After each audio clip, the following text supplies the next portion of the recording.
Well, it's homecoming week at TTU. Hello, everyone, and welcome to the Watson Brown Show, presented by IWC Cash and Carry. Alongside Tennessee Tech head coach Watson Brown, I'm your host, Buddy Pearson. Well, the Tennessee Tech Golden Eagles will celebrate homecoming this week as alumni from all around the country will gather for Tech's home football game with Eastern Illinois on Saturday. And, Coach, you're a traditionalist. I'm sure you always enjoy all the homecoming festivities and seeing a lot of the old faces come back to campus. I do, buddy, and I think homecoming is very important, and our players treat it that way, and we'll give it our best shot. We do play, I think, the best team in our league right now in EIU, but we look forward to it, and I think we'll play very hard in the game. Well, Coach, we'll talk more about homecoming and particularly Eastern Illinois a little bit later in the show, but first, it was another heartbreaking loss for the Golden Eagles this past Saturday. And, Coach, I don't know if you have any heart left after all the heartbreakers that you've had so far, but you go to Tennessee State, you play in the hole, and just come away with an incredible loss. And I feel bad for you and your kids because you outplayed the Tigers, played a tremendous football game, and just wasn't a way to didn't come away with a win. It's a two-way thing with me. I'm so proud of the kids because we play with great poise. Yeah. We were very tough through the game. We have become so young with all that's happened to us, and our age did not really show. I thought our kids had great composure. We had way too many penalties in the first half, got that completely stopped at the half, and won for 5 yards in the second half, and made so many big plays. Darian Stone starting his first game, and nervous when he first started, but as that game went on, I thought he got a lot better, and in the second half, I thought he played a phenomenal half of football. And just proud of them. Wish I could give them just a little bit more. The effort, the toughness, the attitude's fantastic. The execution just needs just a little more here and there, and we win the game. But I couldn't be any prouder of these kids, and just want to help them. They don't deserve to be 0-5 in the OVC. Yeah, I mean, we've lost 4 games by just very little, and that's what we are, and we have to accept it. But we've played better football than that. Yeah. Certainly a lot of highlights come from that football game. The Golden Eagles jumped out to an early lead against their in-state rivals as we check out the first half highlights brought to you by TTUsports.com. The Tigers tried just a little trickery on the opening kickoff. They tried to get an onside kick, but one of the TSU players touched the football. The Golden Eagles recovered, and just like that, went down the field. Darian Stone goes in from 1 yard out for the touchdown, Coach. Very nice drive, and ran the ball down the field. Not one pass on the play, and we hadn't run the ball well in the last few weeks, buddy, and it was nice to get the running game going. Nice sack here. Again, we haven't had a lot of those, and I thought we pressured the quarterback a little bit better Saturday. There were times that we got to him, and there were other times we didn't. That kick makes it. The wind was really blowing in the first half. Second half, it died a lot more, but first half, I thought, with the wind and against the wind. Here's DeMario Donnell, his first time to get on the field, a true freshman from Nashville, and played right at Pearl High School, right across the street from him nearly, and that was a beautiful play he made on a fade route right there and knocked the ball loose. Rick Rogers wasn't able to get into the offensive game plan a whole lot. They played pretty good defense here. TSU comes up with an interception. The one-time Stone tries to go for Rogers. Yeah, and we tried to throw the fade, and he kind of stared at the fade, and they were doubling him anyway, and so that we didn't complete the 5 passes. We only threw 13, so it was not a hard pass game with Darian being his first start. Here's the fumble that we got and recovered it and stopped the drive. That was the only 2 turnovers in the game. Both teams had 1 turnover apiece. Boy, what a beautiful throwing catch. Eric Ballou makes a nice turnaround catch, and Darian throws a bullet about a 40-yarder on a post route that was just so well thrown and caught. You'll see it from a ground level here, and it's just gorgeous. Nice beautiful pass. Play, and 41 yards. Split the coverage nice, and like I say, Darian didn't have a ton of completions, but he had some big passes in the football game. So I was very proud of him. And those freshman receivers are starting to come on a little bit and get better. Van Leer and Ganaway and Blue, and you're just starting to see some of the names now starting to get a little better as the year goes on. Yeah, and Coach, you're up 14-12, 4 field goals by TSU. They get in the red zone 4 times. Your defense holds them out of the end zone 4 times. Got to be impressed, or at least pretty happy with the way your defense was playing. Oh, I was very pleased defensively. They didn't score a touchdown until the last play of the game, and we'll talk about that one a little later too. But we held them out of the end zone, and that's why we had the lead. I mean, you hold that offense to 15 points with a second to go in the game. You've done a good job on defense. They got yards, and they're going to get some yards, but I thought we did a much better job of keeping the ball underneath us, buddy, not giving up the big play, make them work for everything they did. And then when they got down there, we got some stops, which we hadn't been getting in the last few weeks. Well, the Golden Eagles kept the Tigers out of the end zone for 59 minutes and 59 seconds until a controversial no call by the officials figured into the outcome of the game as we check out the second half highlights brought to you by Miller Lite. Godfrey with his 5th field goal of the day, a 22-yarder. That puts TSU up 15-14, but the Golden Eagles come right back, and Cody Matthews, who's been playing very well for Tennessee Tech this year, Darian Stone on the rollout, finds Matthews right there in the corner. Well, what we did twice in the game is both times TSU took the lead with their field goals, we went right back down the field and scored a touchdown. So we kept the lead most of the day, buddy, and I was proud of that. I thought our team responded to controversy every time till the last drive of the game. And Darian Stone looks like he's very comfortable throwing the ball, rolling out. And he's getting better at that. Honestly, that wasn't one of the things he did well when he first came to Tennessee Tech. I think he's becoming a good thrower on the move. You would think, as great athlete he is, that would be one of his pluses. But I think he's gotten a lot better at it. And he struggled throwing to his left, and that's what I think he's starting to do a better job of. Golden Eagles miss a field goal, 1 second left. Here's the final play of the game. German finds the receiver in the end zone.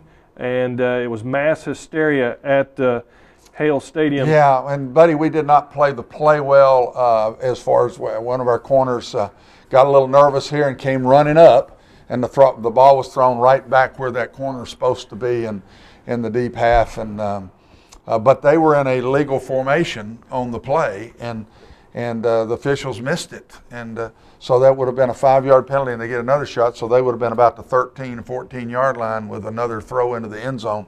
It's a little easier to play from the 13, 14 than it is the 8. Yeah. And then the celebration after it was poor too, because that's a penalty. The young man had missed the last field goal to beat JSU the week before. Right.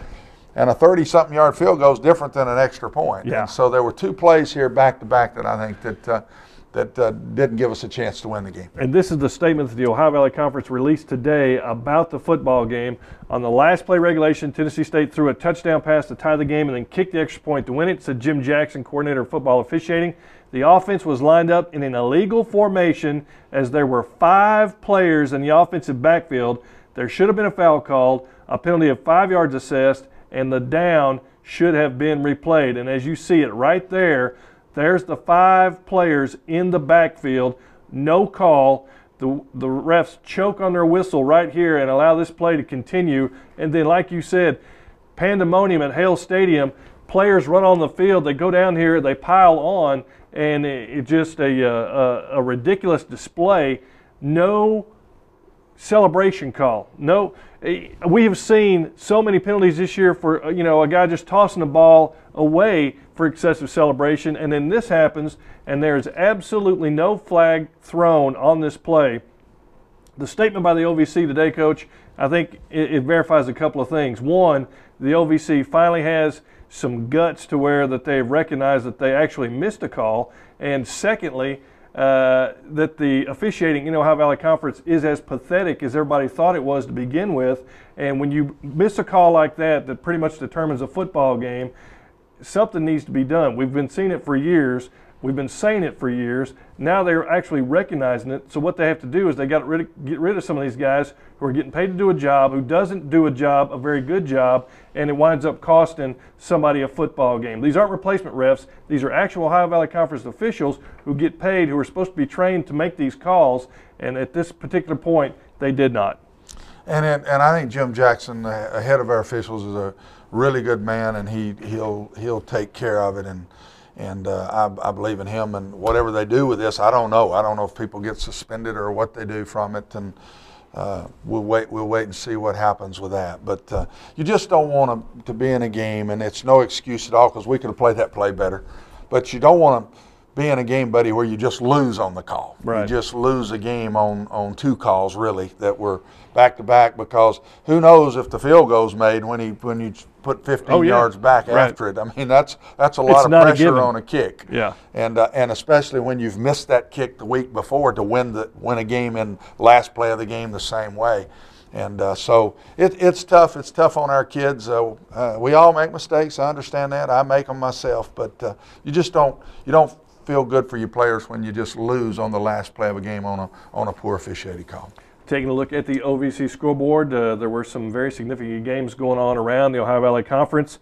In action, it was Southeast Missouri over Austin P, 48-27. Elsewhere around the league, it was Eastern Illinois thumping number 18 Eastern Kentucky 24-7. Coach, that's got to be a shocker.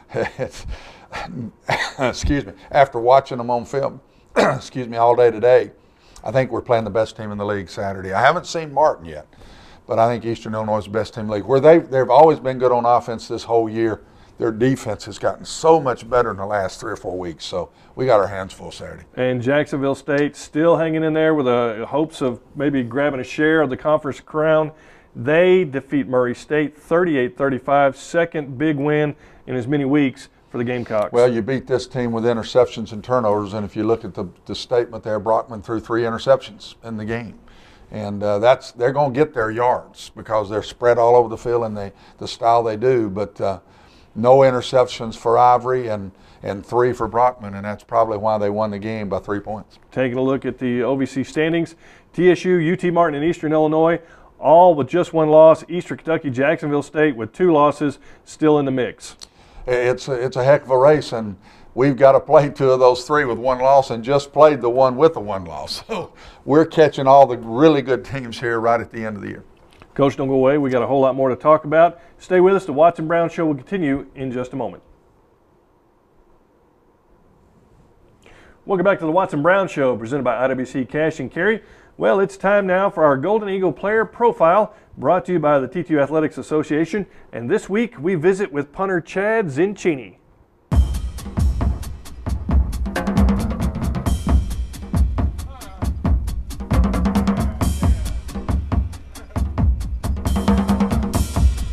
The person that got me started playing football, I'd probably have to say my high school coach. He came up to me one day in school. I hadn't played any years in high school, and they were looking for a punter, and they said, or a punter and a kicker. They said there was open tryouts, so I tried out and ended up making it, doing all right. Biggest influence have to be my parents. Have to be my parents for sure. Out of high school, I went to MTSU to go play, and after a semester there, I ended up actually hurting myself before the season started. So, I mean, I was basically going to give up football. And my dad and my mom, they kept saying, you're good enough to play somewhere else, just keep working at it. And after my 1.5 years at a community college, I ended up trying out here, and it ended up working out pretty well. When I came into Tech, all I could do, I could punt the ball. I mean, I never had a snapper really for 2 years. I was working on my own. So I mean, everything really, from catching the ball, my drop, my flexibility, of course. And we were doing a scramble punt. We're working on that a lot. We got to use that last game for the first time. I did all right on that. What motivates me most is playing in front of the crowd, playing in front of my family. I like that a lot. I mean, although I'm not on the field a lot, I like to look good for the ladies, dress up, sit on the sidelines most of the time. But when I get in, I really like to show the crowd what I got. So that's what motivates me the most. Coach Brown is great. Coach Brown, he helps me every single day, and especially it's the first thing we do in the day, and he's always behind me, critiquing me with my drop, with my leg swing, with everything. Coming in, I had no idea that he was, I've never had a coach that's ever been able to, like, Chad, this is what you're doing wrong, like, this is what you need to fix, and he does it. I think that's pretty cool to have as a head coach to help me punt better every single day. I'm Chad Zincini. And Coach, I don't know what's more impressive, his ability to kick the football or his ability to dress up for the ladies. I got a feeling he'll catch a little grief over this one. I hope he doesn't have a girlfriend and he's talking about dressing up for the ladies. First thing I'm going to say, Chad, do you have one? And if you did, is she still with you? Yeah. boy, he's had a phenomenal year. He's got loads of ability, and he's just improved so much in every phase of it, getting it off quicker. He was a 3-stepper when he first came here. Now he's a quick 2-stepper, and he can direction kick, which he wasn't very good at. He just boom it right down the middle of the field. Now he can do that running kick. Yeah. That one, the long kick he had the other day into that wind, into the wind, was that running kick, and that was like he a nailed missile. it. It was a missile and just drove right through the wind. So Nick Campbell's helped him a lot. Yeah. Our punter from last year, still in school here, and he's helped him some and talked to him, and I think that's been good for Chad too. But he's gone from never punting in a game to being maybe the best punter in the OVC right now. I would think so. He averaged 52 yards a kick against TSU. Well, it's time now to go inside Golden Eagle football, brought to you by Midstate Sports Medicine. This week, we visit with Special Teams Coordinator and Director of Football Operations, Tyler Wolf.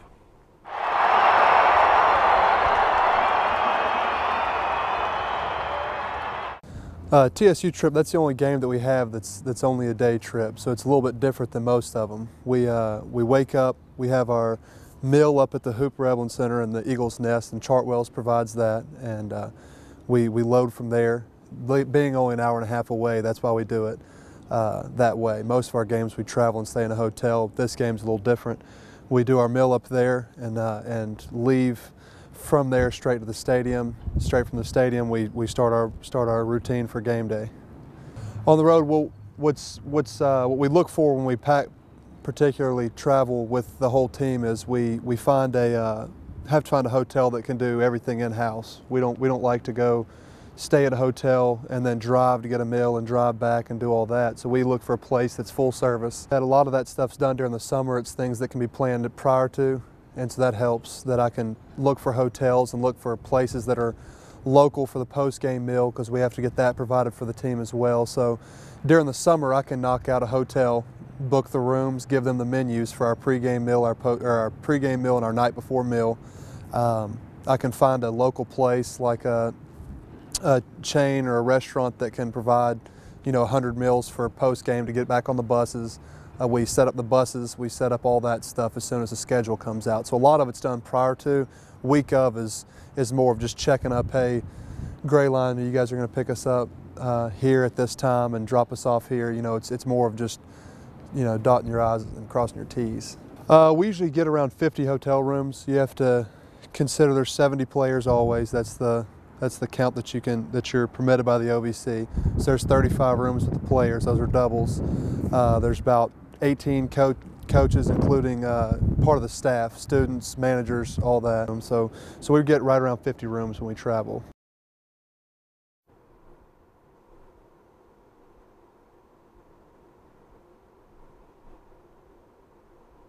Coach had the pleasure of covering Tyler Wolf when he played at Cookeville High and at the University of Tennessee. Looks like he's a good addition to your staff. Really good. I'm proud of Tyler, and he's done a fantastic job. He started kind of as an administrative guy.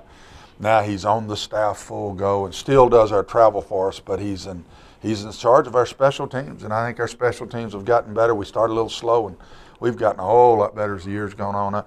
Compare us now to what we were at the start of the year with our punting, and our covering of kicks has been so much better, and so he's done a really good job. I'm glad to have him here. Tried to get him to come back and play as a player at Tech, and he wanted to stay at Tennessee, and so finally got him back, I guess, as a coach, because we couldn't get him to come as a player. One way or another, you got him to come to Cookeville. Well, it's time now to check out T2 athletics in the community, brought to you by Pepsi. This week, the Golden Eagles student athletes carve up some pumpkins.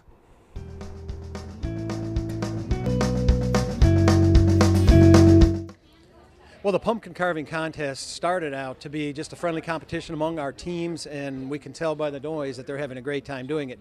But the ultimate goal of this was a SAC initiative.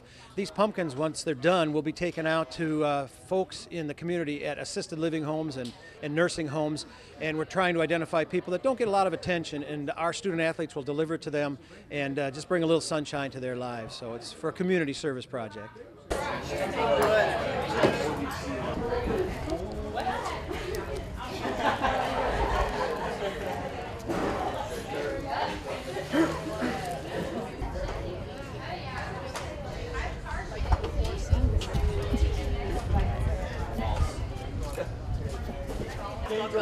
Oh, that's right. Beautiful.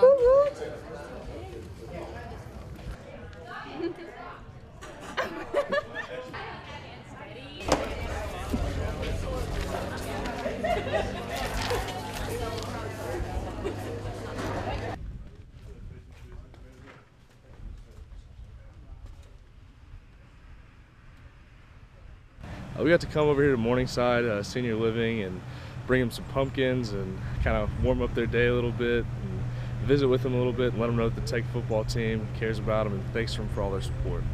Well, it just kind of gives you a warm feeling to know that people around the community, especially people that have been here a really long time, just love to support you and love to see you do well. And it kind of makes you feel good to know that the people that kind of built this place are wanting you to succeed. Oh, absolutely. I think giving back to the community is always a primary goal that needs to be done, especially in a place like this when we're getting so much support from the community. There's always something that can be done to give something back. And for us to be able to come here, even if it's just for an hour or 30 minutes, it means a lot to these people, and it means a lot to us to be able to show them that we appreciate their support. Coach, have you got your pumpkin carved for Halloween yet? My wife will do all the pumpkin stuff, and I'm probably at the office when we're handing out candy on Halloween night. So that's Brenda has to handle all that for me. Just leave me a little candy when I get home. Just a little bit of candy. It looks like they had a good time. That's right. Well, we're going to take a break. We're going to get some candy, but don't worry. When we come back, we're going to answer your Twitter questions, and we're going to talk about Eastern Illinois. So stay with us. The Watson Brown Show will be back in just a moment. Welcome back to the Watson Brown Show, presented by IWC Cash and Carry. Well, if you have a question for Coach Brown, you can tweet it at TTU Golden Eagles. And we have some of those questions that our fans have tweeted for Coach Brown. Coach, let's talk about the quarterback position just a little bit. One question asks, is Trey Lamb out for the season, and is his career finished? No, I think he's week to week, and we'll see where he is this week, and then the next, and then the next. I think we're just looking at him as a week to week and how much better does he get. And shoulders improving, elbow has gotten a whole lot better. We're dealing with a rib now that he hurt in that Eastern Kentucky game. So the quicker he can breathe and move around with his left side, no, this one now is on his right side. Everything else has been on his left poor side. Kid, but no, I don't think so. I think Darian right now is the guy, but if the minute Trey gets back, we sure need Trey back on the field. And Darian was 5 of 13 for 77 yards, 2 touchdowns. He also ran 16 times for 86 yards, which brings us to the question, Darian Stone did a pretty good job. When did he learn he was starting? About Thursday. Yeah. It's whenever we didn't feel like Trey could go, and he couldn't practice Tuesday, Wednesday, and so we waited to see if Trey could go Thursday.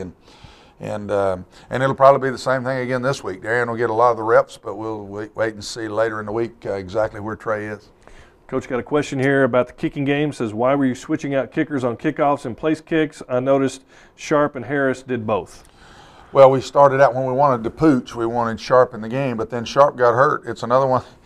If you saw Harris kick the last extra point, Zach is the one that got nailed out of bounds on that late hit on the kickoff. Okay. And he hurt his back, and so he's on the sidelines. And when we're kicking that last field goal, we didn't know if he was going to be able to kick the field goal or not. So here we go with another injury that affected the kick, but he was well enough to go out there and kick. I do not know how Zach is this week from his back injury in the game, and so Harris might be our kicker this week off of the injury to Zach. Staying on the topic of special teams, our teams kicking away from Ladarius Van Leer. Oh, big time.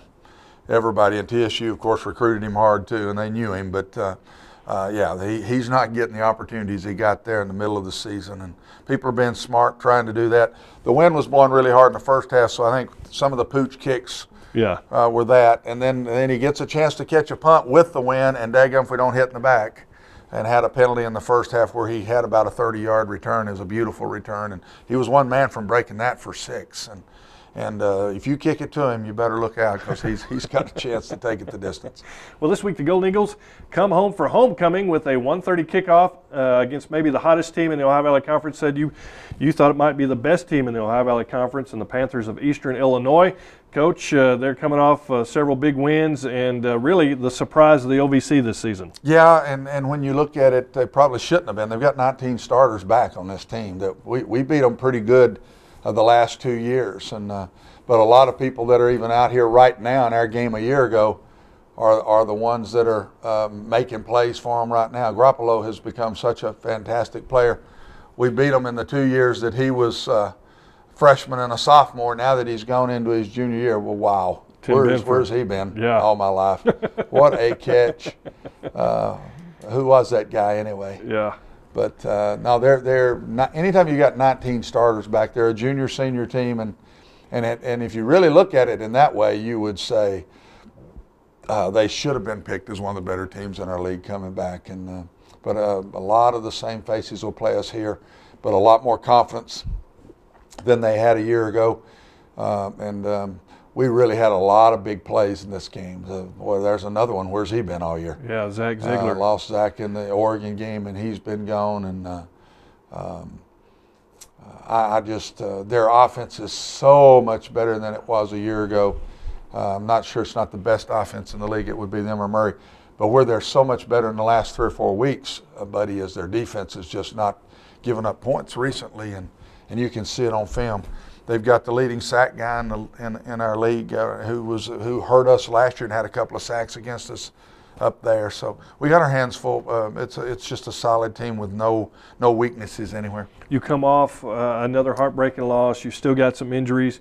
Coach, what do you do to get this team motivated for this week? Well, I say every week, are we waving the white flag? But we just don't seem to do it. And they didn't seem to do it on Sunday night. And I start with them again tomorrow in practice. And I just got a feeling this team will show up again and give everything they got. As we've said, we've had 32 people miss games. Probably 15 of those 32 will miss Saturday. Yeah. So half of that bunch is still out, and our quarterback is questionable, but that's all part of it. And if we just keep playing like we are, as hard as we are, buddy, I just got a feeling the ball's going to bounce our way once, and we're going to upset somebody here that maybe we're not supposed to beat. You would hope so. And real quickly, what do you think is going to be the biggest key for the Golden Eagles this week? Well, we're going to have to score points without turning it over because they're going to get theirs. They're a really good offensive team, and then I think our defense has got to be able to keep the game close.